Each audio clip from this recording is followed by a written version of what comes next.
Hello students, our today's topic is monopoly. कल हमने perfect competition form of market discuss की थी। आज का टॉपिक मोनोपोली। मोनोपोली एक उस टाइप के मार्केट फॉर्म को बोलते हैं हम, जहाँ पे क्या होता है, प्रोड्यूसर क्या होता है, वन सिंगल प्रोड्यूसर होता है किसी भी प्रोडक्ट का, लेकिन जो कंज्यूमर्स होते हैं वो काफ़ी सारे होते हैं, मतलब जो बायर्स होते हैं वो बहुत सारे होते हैं। परफेक्ट कंपटीशन में क्या होता था, large number of sellers and large number of buyers, but here the number of seller is only single one. जैसे रेलवे इंडस्ट्री की अगर हम बात करें तो वो किसकी है, सिर्फ गवर्नमेंट ऑफ इंडिया की, मतलब उसमें पार्टिसिपेशन है, किसी और की ये तो नहीं है कि अलग अलग कंपनीज की या अलग अलग लोगों की ट्रेन अलग अलग चलती है। उसकी ओवरऑल जो ओनर है वो कौन है, गवर्नमेंट ऑफ इंडिया। फीचर्स की बात करें मोनोपोली की तो क्या होता है, पहले देखो एक बात ये क्या कहते हैं कि since there is only one producer of a product in the market the distinction between firm and industry disappears. मतलब क्या कह रहा है ये कि देखो क्या होता है कि हम इंडस्ट्री किसको बोलते हैं, ग्रुप ऑफ फर्म्स को बोलते हैं। और फर्म्स क्या होती हैं, जो प्रोडक्ट की मैन्युफैक्चरिंग में लगी होती है, उसकी बाइंग सेलिंग में लगी हुई होती है। तो यहाँ क्या बोल रहा है कि सिंगल सेलर है, तो पूरी इंडस्ट्री में एक सिंगल ही फर्म है, तो फर्म और इंडस्ट्री में यहाँ पे कोई डिफरेंस नहीं रह जाता, क्योंकि वही पर्सन फर्म में काउंट होगी, वही ऑर्गेनाइजेशन, वही कंपनी, और वही कहाँ काउंट होगी, इंडस्ट्री में होगी। फीचर्स की बात करें तो हमारा फर्स्ट फीचर क्या कहता है, one seller and large number of buyers. मतलब क्या है कि यहाँ पे जो हमारा सेलर होता है वो क्या होता है, सिंगल होता है, और लेकिन बायर्स जो होते हैं वो काफ़ी सारे होते हैं। सेलर सिंगल कैसे हो सकता है, मे बी इंडिविजुअल हो, अकेला पर्सन भी हो सकता है ग्रुप ऑफ पार्टनर्स, 5-6 लोग मिले हुए हो आपस में, फ्रेंड्स वगैरह, या कोई भी ऐसे पार्टनर्स जिनने मिलके क्या किया हुआ, एक बिजनेस स्टार्ट किया हुआ। या जॉइंट स्टॉक कंपनी, मतलब एक कंपनी भी हो सकती है जो किसी एक टाइप के प्रोडक्ट में डील करती है और वैसा कोई और डीलर नहीं है। या कोई एक स्टेट भी हो सकता है पार्टिकुलर कि ये स्टेट इस टाइप की मैन्युफैक्चरिंग में या इस टाइप की ट्रेडिंग एक्टिविटीज़ में इस प्रोडक्ट की डील करता है, लेकिन और किसी स्टेट के पास ऐसा कोई राइट नहीं है। उसके बाद इसकी इम्प्लीकेशन क्या आती है कि ये बात हमें क्या बताती है, तो यहाँ से हमारे पास क्या कंक्लूजन आता है कि देखो अब सिंगल सेलर है और कोई सेलर नहीं है, मतलब उसका कोई कंपटीटर नहीं है, तो वो जो मर्जी चाहे अपना प्राइस प्रोडक्ट का क्या कर सकता है, फिक्स कर सकता है। तो इसीलिए क्या कहते हैं कि मोनोपोली में जो प्रोड्यूसर होता है, मोनोपोलिस्ट जिसको बोलते हैं, वो प्राइस मेकर होता है, वो अपनी मर्जी से जो मर्जी प्राइस चाहे वो डिसाइड कर सकता है। सेकेंड करेक्टरिस्टिक क्या कहती है, फीचर्स क्या कहते हैं, restrictions on the entry of new firms. Monopoly में क्या होती है, रेस्ट्रिक्शंस होती है, कोई भी न्यू फर्म्स ऐसे ही एंटर नहीं हो सकती। क्यों, क्योंकि यहाँ पे रजिस्ट्रेशन वगैरह, कोई लाइसेंस लेना, कुछ भी ऐसा कंपलसरी होता है। कोई भी फर्म सिंगल कब बनती है, मोनोपोलिस्ट कब बनती है, क्योंकि उसके पास कुछ एक ऐसा राइट होता है जो किसी दूसरी फर्म्स के पास नहीं होता। तो मोनोपोली फर्म्स के पास क्या होता है, एक्सक्लूसिव कंट्रोल, मतलब फुल कंट्रोल होता है किसके ऊपर, या तो कोई टेक्निक ऑफ प्रोडक्शन ऐसी है कि जो सिर्फ उनके पास है, हमारे पास नहीं है।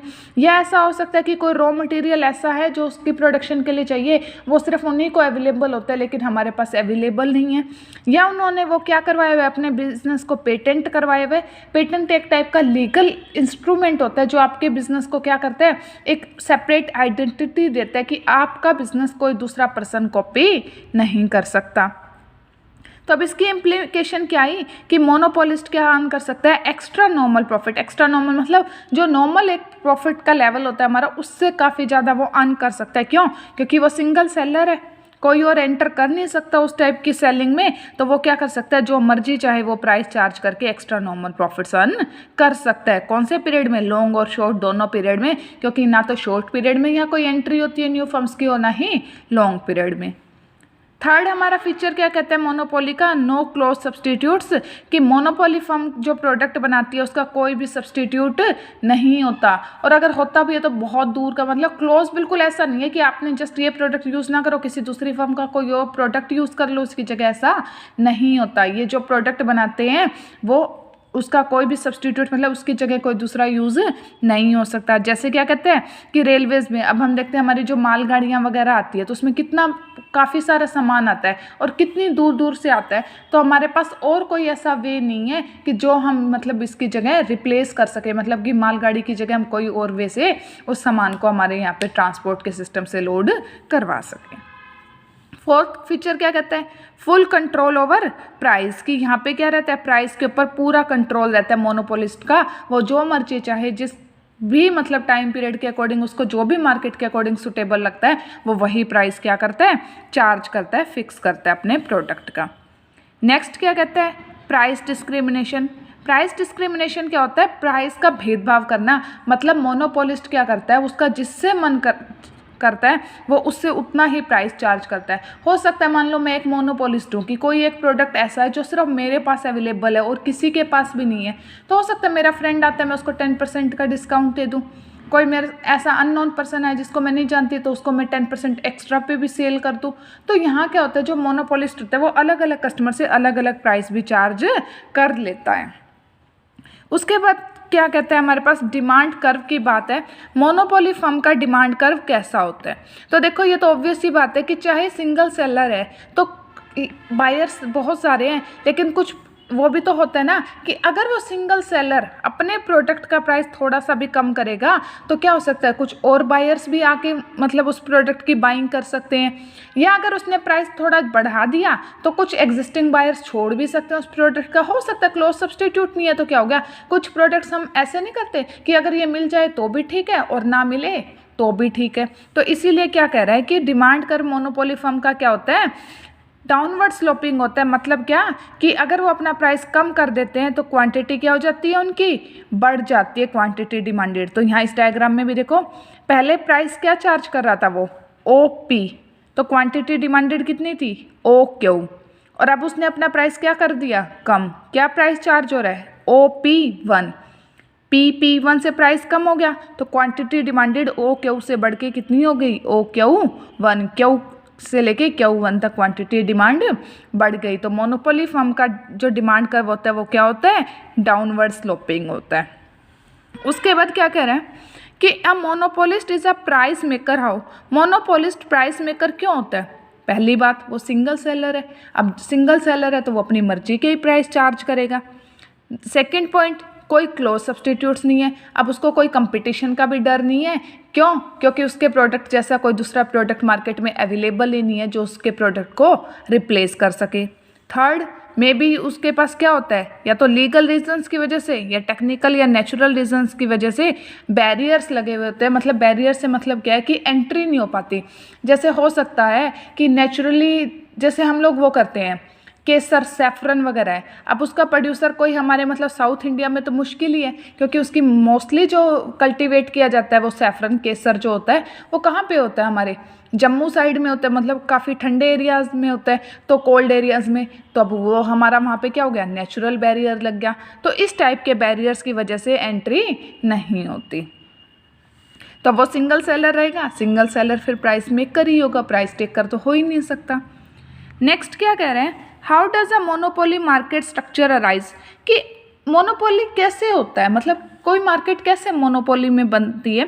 तो वो क्या कह रहा है, गवर्नमेंट लाइसेंसिंग या गवर्नमेंट कंट्रोल। बहुत बार क्या होता है कि गवर्नमेंट क्या करती है, लाइसेंस देती है बिजनेस ऑपरेट करने के लिए। आप without obtaining that license you can't operate that business, मतलब बिना लाइसेंस के आप वो बिजनेस में एंटर नहीं कर सकते। तो गवर्नमेंट ने हो सकता है मतलब एक ही लाइसेंस दे, तो वो किसी एक ही फर्म को लाइसेंस दे, मे बी बस सिंगल सेलर अगर वो गवर्नमेंट चाहती हो, तो वो प्रोड्यूसर क्या बन जाता है, मोनोपोलिस्ट, क्योंकि गवर्नमेंट वैसा लाइसेंस उस टाइप के बिजनेस के लिए किसी और को इशू नहीं करेगी। जैसे गवर्नमेंट ने रेलवेज का किसको किया हुआ है, सिर्फ अपने डिपार्टमेंटल अंडरटेकिंग रेलवेज के लिए किया हुआ है। उसके बाद क्या कहते हैं, और कैसे मोनोपोलिस्ट मार्केट बन सकती है, मोनोपोली मार्केट, पेटेंट राइट। आपने अपने बिजनेस को क्या करवा लिया, पेटेंट करवा लिया, तो कोई भी फर्म अब आपके बिजनेस को क्या नहीं कर सकती, कॉपी नहीं कर सकती। उसके बाद थर्ड क्या कह रहा है, कार्टल्स। कार्टल्स क्या होता है कि जितने भी कंपटीटर हैं वो सब मिलके आपस में क्या कर लें, जैसे हम लोग मानते हैं कि जब एक मतलब मार्केट होती है जिसमें 5-7 शॉप्स हों या कुछ भी ऐसा, तो हम अगर सेम प्रोडक्ट हर शॉप पे देखते हैं ना, तो ऑलमोस्ट वो सारे सेम प्राइस चार्ज कर रहे होते हैं। वो किस लिए, कि वो एक दूसरे के साथ ये कॉन्ट्रैक्ट करते हैं कि आप में से कोई भी प्राइस कम नहीं करेगा, क्योंकि अगर एक ने कम किया तो कस्टमर उसकी तरफ अट्रैक्ट होंगे, तो दूसरे को भी कुछ ना कुछ कम करना पड़ेगा। तो इसी रीज़न से जब सारे कंपटीटर्स मिलके क्या कर लेते हैं, एक टाइप के बिजनेस के कंपटीटर्स मिलके ग्रुप बना लेते हैं अपना, तो उसको हम क्या बोलते हैं, कार्टल्स वगैरह।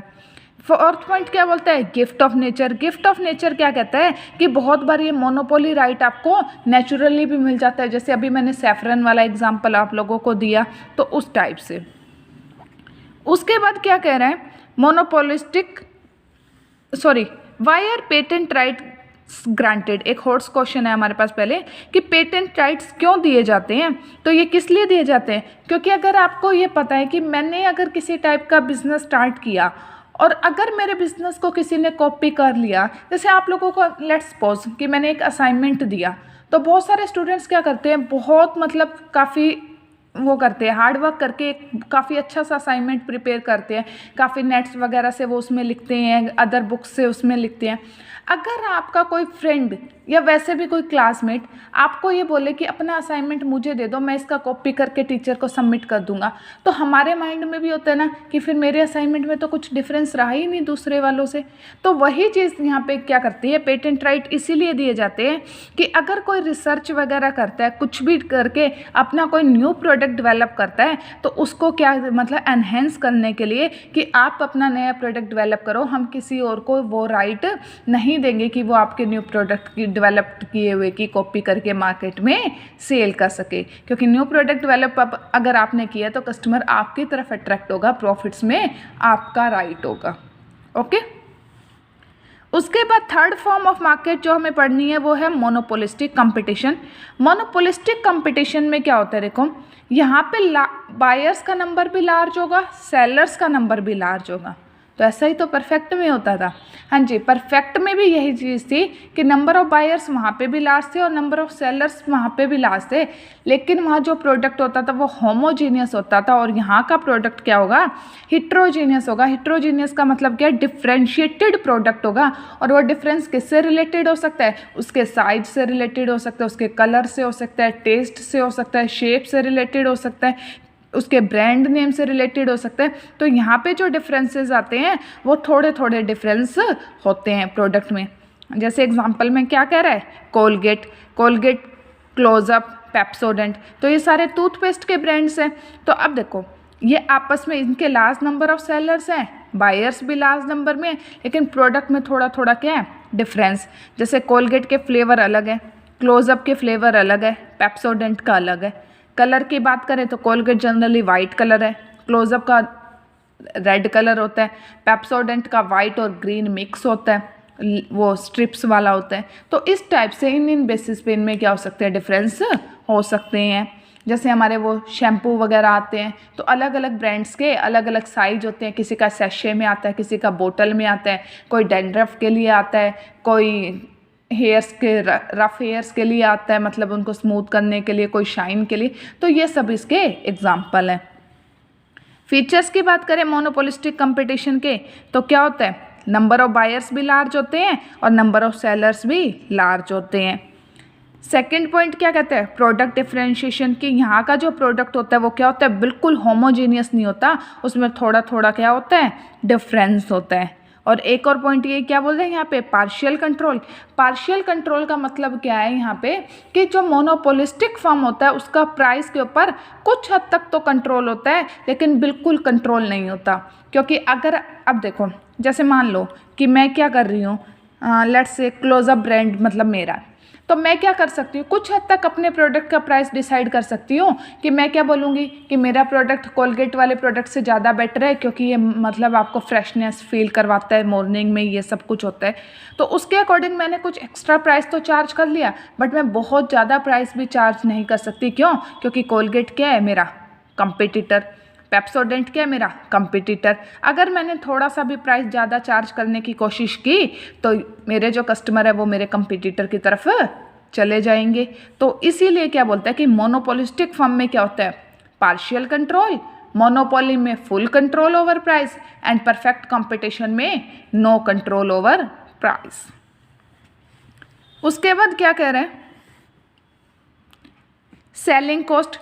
तो मोनोपोलिस्टिक फॉर्म ऑफ मार्केट में क्या होती है, सेलिंग कॉस्ट काफ़ी ज़्यादा होती हैं। क्यों, क्योंकि आपका प्रोडक्ट क्या है, परफेक्ट सब्सटीट्यूट होते हैं अवेलेबल उसके। तो आपको क्या करनी पड़ती है, अपने प्रोडक्ट की सेल ज़्यादा करने के लिए आपको सेलिंग कॉस्ट मतलब एडवर्टीजमेंट वगैरह इन सब के ऊपर काफ़ी ज़्यादा कॉस्ट इनकर करनी पड़ती है।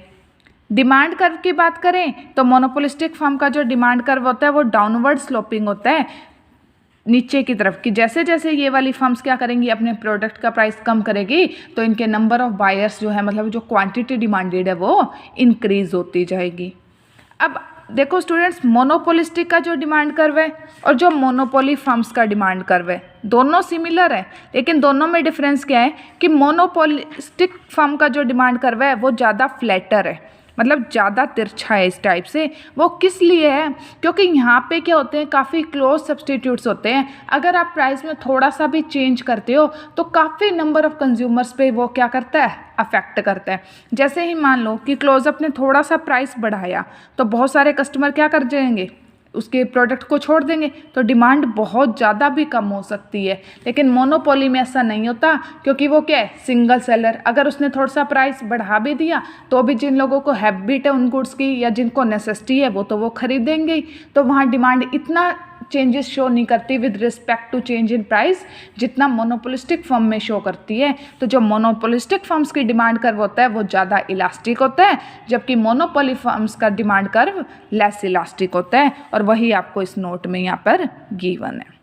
आफ्टर दैट नेक्स्ट पॉइंट क्या बोलता है, non price competition. Non price competition मतलब क्या कहता है कि मोनोपोलिस्टिक फर्म्स जिस बेस पे कंपटीशन करती हैं वो नॉन प्राइस होता है। नॉन प्राइस से क्यों करती है, देखो अगर प्राइस बेस पे करोगे तो मतलब प्राइस कम ही कम करोगे, आप ए शॉप वाला बी शॉप वाले से कम कर रहा है, बी वाला फिर ए वाले से और कम करेगा कि कस्टमर मेरी तरफ अट्रैक्ट हो।